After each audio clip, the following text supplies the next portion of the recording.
Welcome back to Burned Bridges Club, where the people everyone underestimated get the last word. Pour something warm and settle in, because I want to tell you about the night my wife handed me a duffel bag on the porch of the house I rebuilt with my own hands. "You can take the truck," Sloane said. "Everything else here is mine." The cold came off the river, the way it always does in late October in Savannah. The damp kind that finds the gap above your collar and stays there.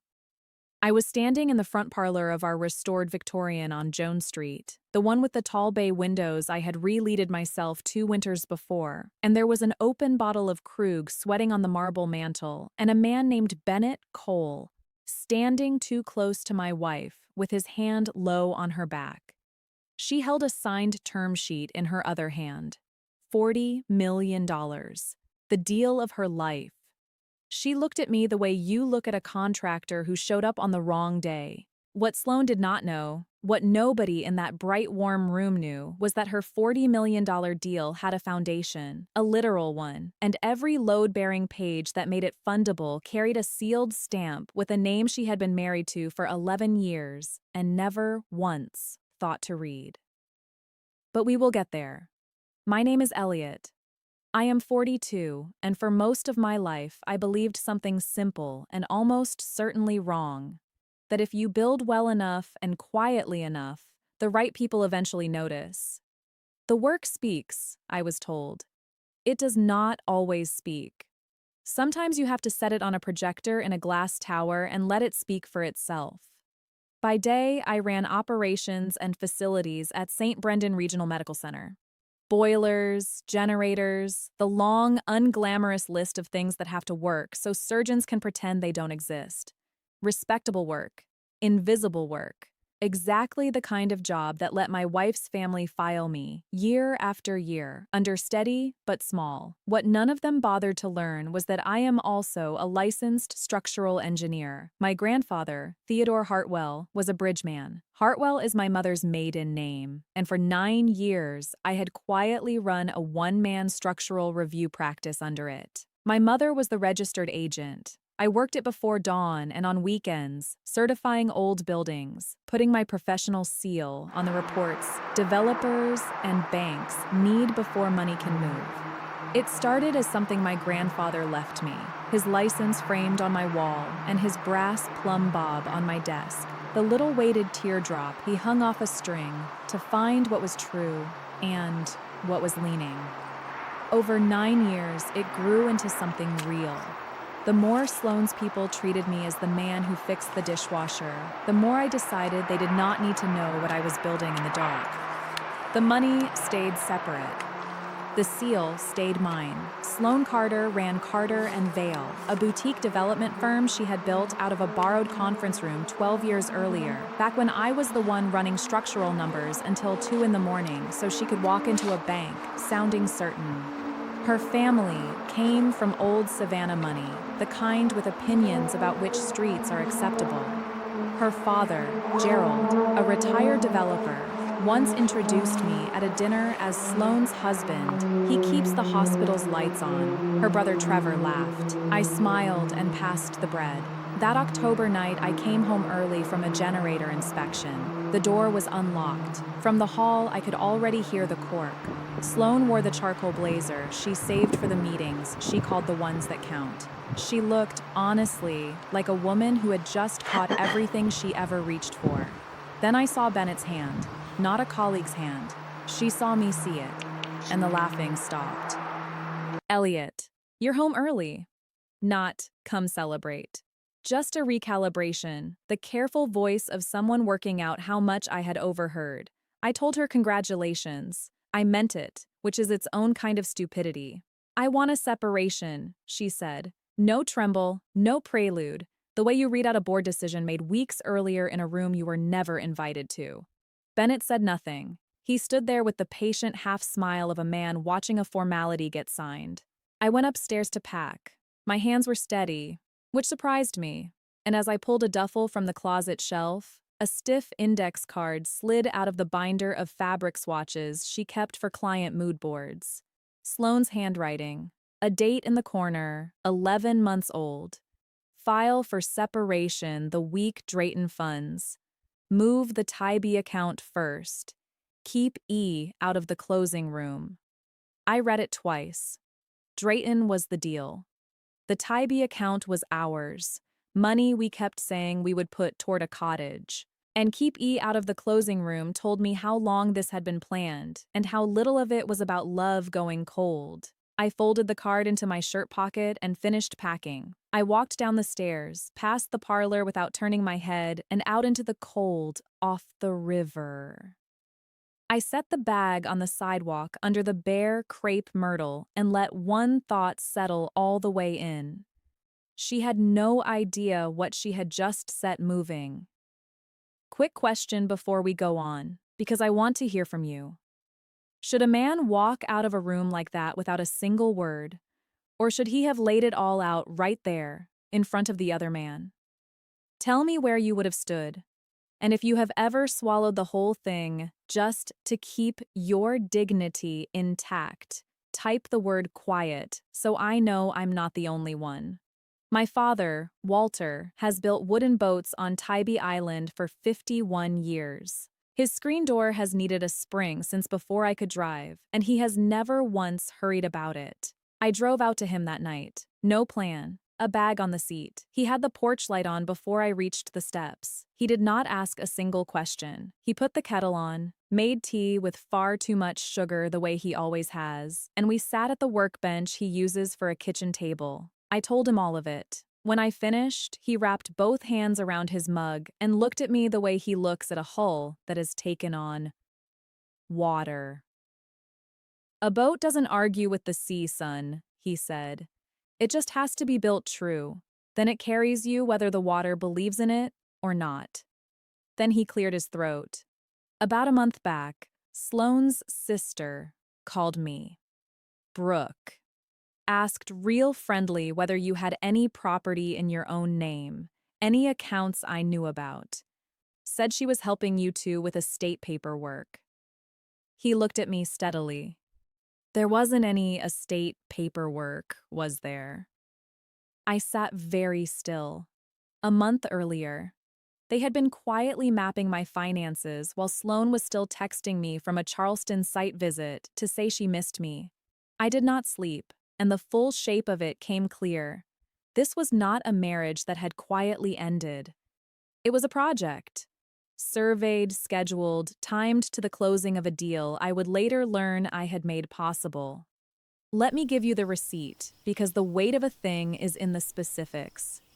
In 2014, I turned down a senior engineering position in Atlanta, real money and a real title, because the move would have stalled Sloane's first downtown conversion. I stayed. In 2017, I spent 4 months of nights rebuilding the rotted sill plate under our back wall myself, because a contractor's quote would have eaten the cushion she wanted for the firm.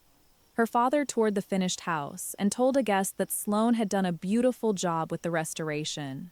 And every year that Carter and Vale chased a historic property, it was my structural assessment that told her whether the bones would hold. I never billed her once. I called it marriage. Last spring, she asked me over reheated soup whether an old mill could carry 6 residential floors above a market hall. I sketched it on an envelope and told her any serious investor would demand an independent structural certification before releasing funds. She said, and kept eating. She had no idea she was getting a free consultation from the man whose seal would decide whether her $40 million was real. The next morning, my director, Nadia, shut her office door, which she never does. My promotion to director of operations had cleared. $94,000 a year. Then she lowered her voice. 2 things have bothered me. 3 months ago, we got a records request from a law firm, Carter and Vale on the letterhead, verifying your salary. And 6 weeks ago, a man called the front office directly, Bennett Cole, asked how senior you really were. I didn't think anything of it then. Bennett had called my workplace 6 weeks before the separation was announced. He was not just helping Sloane plan an exit. He was measuring exactly how small my footing was, so that when the filing came, I would already be standing on nothing. That night at my father's workbench, I opened my laptop and pulled threads. and I remembered something. Back in spring, Sloane's operations coordinator, a careful young woman named Priya Anand, had texted me on a Sunday in a panic. Her apartment had flooded. The sump pump had failed. Sloane was out of town. I drove over and had it sorted in 3 hours. Priya tried to pay me. I told her not to think about it. I had not thought about her since. At 11:42, my phone lit up. Unknown number. Don't sign anything yet. You're worth more than the number they wrote down. I stared at it a long time. It is the kind of thing someone writes only when they have been watching from close range and have finally decided to speak. I went back to the laptop, and what I found was worse than I had let myself fear. 16 months earlier, Sloane had accidentally copied me on a forwarded chain meant for her attorney. Reply all. I had archived it without reading. That night, I read every word. They had been planning the separation for over a year. Her mother had blessed it. Brooke ran the reconnaissance. And the attorney had drafted a settlement offer so low it was almost a message, a number built not around fairness, but around their read of my character. One line sat there in plain font. Given his title and visible income, he'll sign rather than fight. I read it 3 times. They had not just guessed at my money, they had bet on my nature. They were almost right. The only thing standing between them and being completely right was a practice registered under a dead man's name and 9 years of work done before sunrise. My father came in near midnight, set a hand on my shoulder for a moment, and went back to bed without a word. That was all I needed. I closed the laptop. I want to be honest about what I decided, because I know what you are hoping. It was not revenge. Revenge was never really in me. But I was finished being invisible to people who had spent a year counting on my invisibility to protect them. The truth was already out there. All I had to do was be standing upright when it arrived. If a story about a quiet man finally getting read correctly is what you want more of, take a second to subscribe. Then stay with me, because 9 days after that porch, my phone rang with a number I did not know. The voice was unhurried, the voice of a man who had been making $40 million decisions long enough to stop being nervous about any of them. Mr. Vance, my name is Adrian Mercer. I'm the managing partner at Meridian Harbor Capital. I think we have a great deal to discuss. Meridian Harbor was the investor group financing the Drayton Cotton Exchange. We met the next morning at a quiet inn on Abercorn Street. Adrian arrived exactly on time, gray at the temples, no tie, a worn folder he set down without opening. I'll be direct because I think you've earned it. He slid it across. Photographs. Time-stamped hotel records from Charleston, Atlanta, a developers conference in Raleigh that Sloane had told me was strictly business. A relationship between my wife and Bennett Cole, the advisor who had represented Carter and Vail to Meridian through the entire negotiation, going back the better part of a year. I had suspected, the way married people sometimes know a thing before they will say it. Seeing it printed and dated was a different weight, grief and confirmation in the same breath. I closed the folder. I'm sorry, Adrian said, and meant it. Then he set a small recorder on the table. There's a second item, through the same channel. Counsel reviewed it. The person who recorded it was on the call, which under Georgia law makes it lawful for us to consider. We can't use it in a court. We can absolutely use it to decide who we do business with. He pressed play. Bennett's voice filled the room, casual, certain, a man who believed completely he was alone. Once the funds release, we push the husband to sign fast. He won't push back. And if he does, I've already got someone confirming how small his job is. He'll have nowhere to stand. The room went very quiet. My jaw had locked. I made myself release it and look out at the square until the silence in me settled into something I could sit inside without breaking. Then I looked down at my hands. They were still. It had cost me something, but they were still. Adrian leaned back, and what I saw in his face was not pity. It was careful. Measuring respect. Mr. Vance, we know who you are, both of who you are. You're Elliot Vance, Sloane Carter's husband, and you're E. Hartwell, principal of Hartwell Structural. The independent engineer Meridian retained 8 months ago to certify the foundation and load capacity of the Drayton Cotton Exchange. Your sealed report is the reason our capital committee approved this deal. Without that certification, there is no $40 million. There's a beautiful old building nobody will insure. He let it sit. The anonymous packet included a copy of your seal alongside the photographs. Once we had the name, matching Hartwell to Vance, took our analyst an hour. You evaluated the structure on its merits 8 months ago. You had no way of knowing the firm developing it belonged to the woman planning to leave you. Then came the question I knew was coming. Do you want this deal dead? If any part of what you're feeling is about hurting her, tell me now. I won't build a $40 million commitment on a man's heartbreak. He raised a hand. And given the conflict, you can't sit in tomorrow's review as a consultant, but your certification stands on its own record. It doesn't need you to defend it. What I'm asking is different. He looked at me directly. I want you in that room as the author of the work she is about to see on the screen. Not to argue. Just to stand next to what you built and let it be true in front of everyone. I looked out at the square. Part of me, the honest part, wanted to watch the whole thing fall.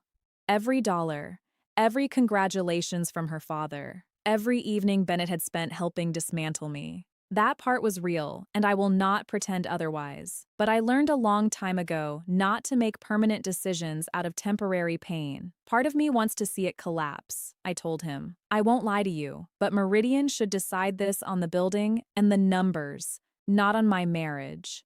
The certification is honest work. That call is yours, not mine. Adrian studied me a long moment. Can you be in Charlotte tomorrow? I packed one bag.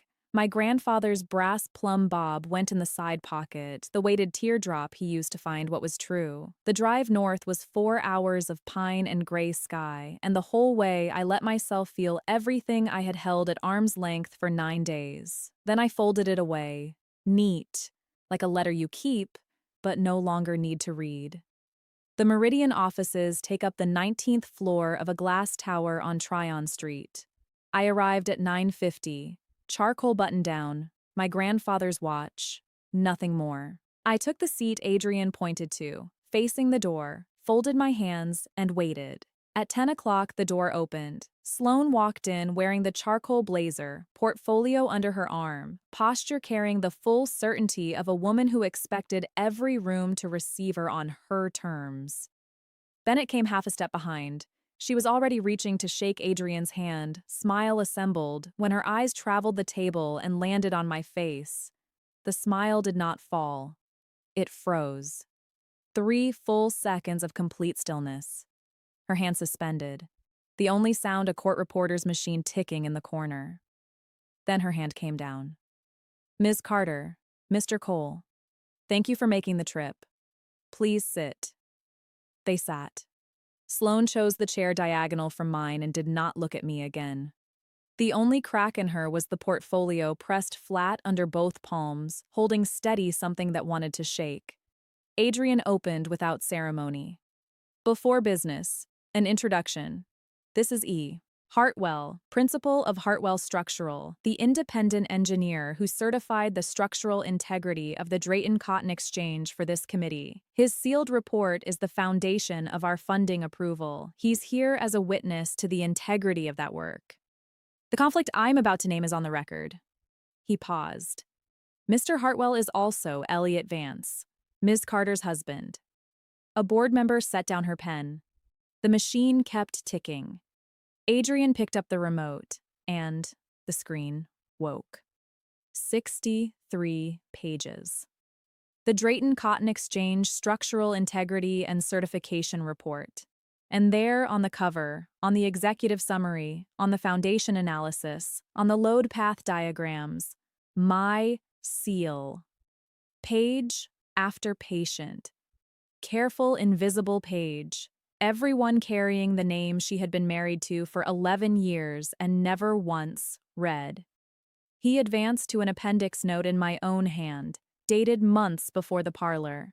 "One line aloud," Adrian said, calm as a man reading a tide chart. "Recommend Meridian Conduct, a governance review of the sponsor's external advisory relationships prior to releasing funds, given concentration of negotiating authority in a single non-firm party." Sloane's eyes moved from the screen to me slowly, as if the motion took effort. I held her gaze. I offered her neither anger nor comfort. I just looked at her the way you look at someone you once loved completely and honestly. That was the heaviest thing in the room. Adrian clicked again. A recording, time-stamped 3 weeks earlier. Bennett's voice filled the room. "Easy, sure.